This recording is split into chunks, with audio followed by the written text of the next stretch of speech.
سے پہلے چونکہ قربانی حیدر صاحب نے گزارش کی ہے کہ میں پہلے انہیں زحمت دوں، اس وقت وہ تاجکستان سے جڑے ہوئے، تو ان سے میں گزارش کرتا ہوں قربانو حیدر صاحب سے کہ آپ اپنا مقالہ ارشاد کرنا۔ Professor Qurbano Haidar, Tajikistan. شکریہ۔ آپ معین احسن جذبی کی شاعری پر مقالہ پڑھیں۔ میں سب سے پہلے شعبہ اردو علی گڑھ مسلم یونیورسٹی کا شکریہ ادا کرتا ہوں کہ مجھے دعوت دی۔ میرے مقالے کا عنوان ہے معین احسان جذبی ترقی پسند شاعر۔ معین احسان جذبی کا شمار ممتاز ترقی پسند شاعروں میں ہوتا ہے۔ ان کی ولادت اتر پردیش کے ضلع اعظم گڑھ مبارک پور میں 21 اگست 1912 عیسوی میں ہوئی۔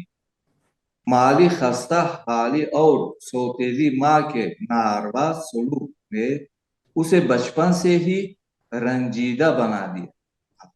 اپنے ذاتی زندگی کے الجھانوں میں نہ پڑتے ہوئے انہوں نے اردو شاعری کو اپنے توجہ کا مرکز بنا دیا اور یوں اردو زبان و ادب کی مایہ ناز شخصیتوں کے کلام کا مطالعہ کیا۔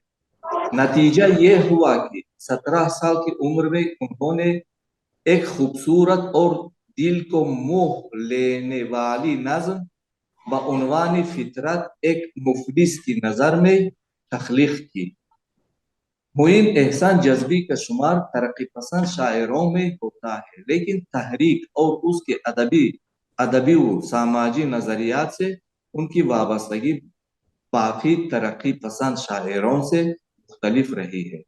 وہ ان کی ترقی پسند شاعروں میں نہیں تھے جن کا فن پروپیگنڈا کی نظر ہو گیا۔ چنانچہ جذبی کی تربیت کلاسیکی شعر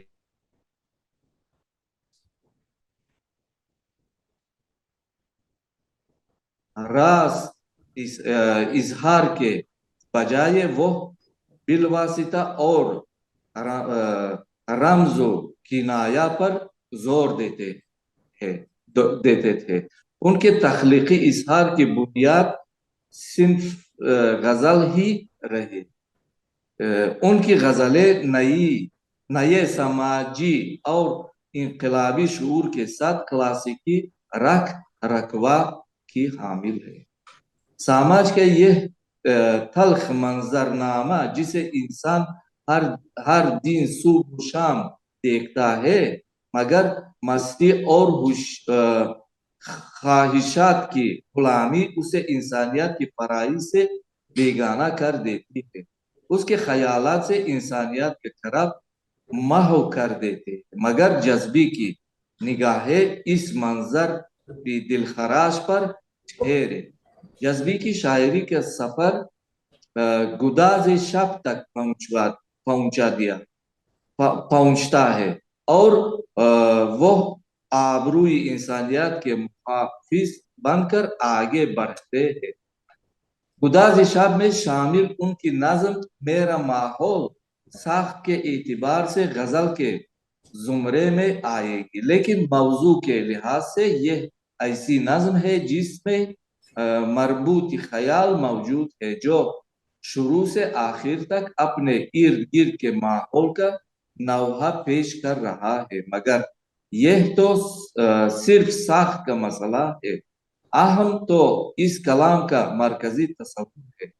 معاشرے میں ادبی شعور کی کم مایگی، محبت اور انسانی خوشیوں کی کمیابی، اس نظم کی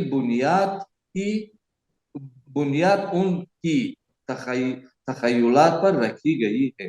مثلا یہاں ہے حفظ کتب پر مداری فضل و کمال، یہاں رسائی فکر و نظر کی قیمت کیا، یہاں نہ شعر سناؤ یہاں نہ شعر کہو، خزم پرستوں میں کلہائے تر کی قیمت کیا، زمانہ سازی کے انداز سیکھ لو جذبی، یہاں خلوص و گداز ہنر کی قیمت کیا۔